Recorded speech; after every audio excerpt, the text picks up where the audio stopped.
Seigneur notre Dieu et notre bon Père Céleste, viens enseigner ton peuple. Toi, tu connais et tu sais que je n'ai aucune connaissance. Je ne connais rien. Mais Père, c'est toi qui fais l'œuvre. Descends donc maintenant par le biais de ton Saint-Esprit, que mes pensées ne soient plus. Prends le total contrôle de ma personne, de ma voix et de tout ce qui va se dire ici. Que ce ne soit pas par moi que cela est dit, mais par ta volonté et par le biais de l'Esprit Saint. Que lorsque les hommes écouteront, Père éternel, ce message, que leur vie soit transformée, Père éternel, et qu'ils gagnent le royaume des cieux. Au nom de Jésus, nous avons ainsi prié. Amen. Bonjour, peuple de Dieu. Nous devons connaître que Dieu est un Dieu de rigueur. Dieu n'est pas un Dieu de désordre. L'Esprit de Dieu n'aime pas le désordre.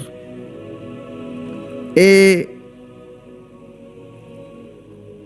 en ce siècle que nous sommes, les gens disent le Dieu de l'Ancien Testament, le Dieu de Moïse, c'était le Dieu dent pour dent, œil pour œil.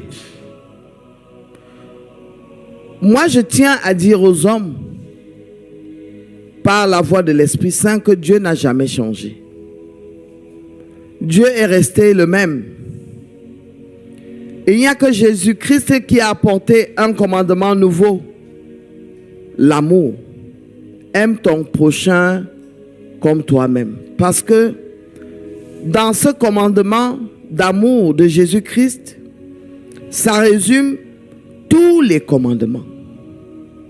Parce que quand tu portes l'amour, tu seras incapable d'être un homme méchant.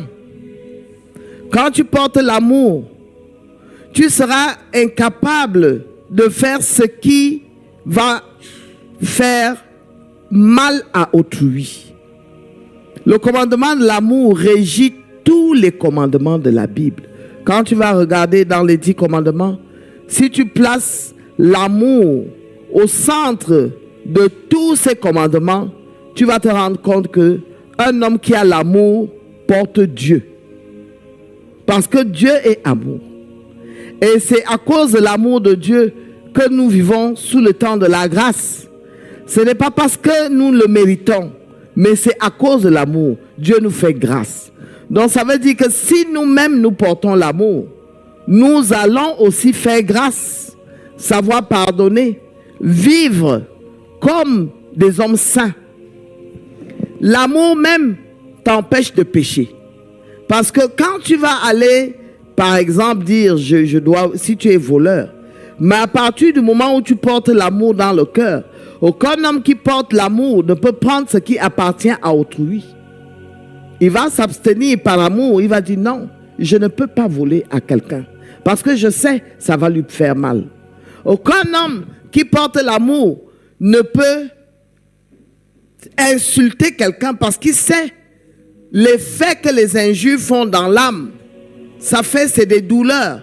Donc un homme qui porte l'amour ne peut pas s'adonner au mal. Nous voyons ici Paul qui donne des instructions à Tite, son fidèle compagnon, comme son enfant. Il lui donne des consignes par rapport à ceux qui sont dans l'église, mais qui marchent selon les désirs, les séductions de leur cœur.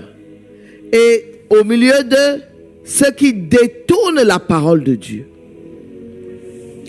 Je vous disais tantôt que Dieu est un Dieu d'ordre et Dieu est un Dieu rigoureux. Donc, la manière avec laquelle tu sers Dieu est très importante dans la marche avec Dieu. Les gens ont tendance à faire comme si quand ils viennent dans une église, dans une assemblée, ils se comportent comme si c'est avec un homme qu'ils ont affaire. Non. Au-delà de tout ce que nous pouvons voir dans les églises, comme pasteurs, comme prêtres, comme dirigeants dans les cellules de prière, l'œuvre de Dieu n'est pas l'œuvre d'un homme. L'œuvre de Dieu, c'est l'œuvre de Dieu. C'est Dieu qui fait son œuvre. Les hommes sont là seulement pour transmettre ce que Dieu leur donne de transmettre. Alors il donne ses instructions à Tite. Je t'ai laissé en Crète afin que tu mettes en ordre ce qui reste à régler.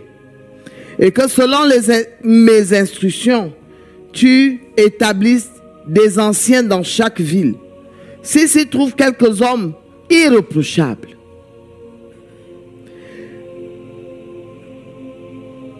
mari d'une seule femme, ayant des enfants fidèles, qui ne soient ni accusés de débauche, ni rebelles. Car il faut que l'évêque soit irréprochable, comme économe de Dieu, qui ne soit ni arrogant, ni colère, ni adonné au vin, ni violent, ni porté à un gain déshonnête.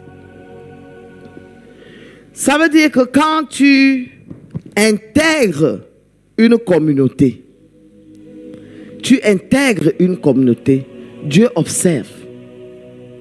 Dieu a besoin des gens sérieux.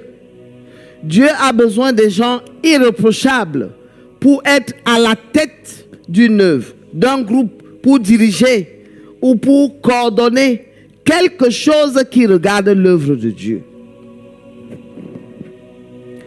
On ne peut pas faire une œuvre dans le désordre, où chacun est libre, non seulement dans la communauté, mais dans sa propre vie. Nous devons savoir qu'à partir du moment où nous sommes appelés enfants de Dieu, surtout serviteurs, dans quelques postes de service où nous pouvons être engagés dans l'Église, notre vie personnelle doit être un reflet de ce que nous disons être. Nous devons refléter une image dans notre vie intime. C'est pour cela que Paul insiste à dire à Tite, s'il se trouve quelques hommes irréprochables dans leur vie de tous les jours,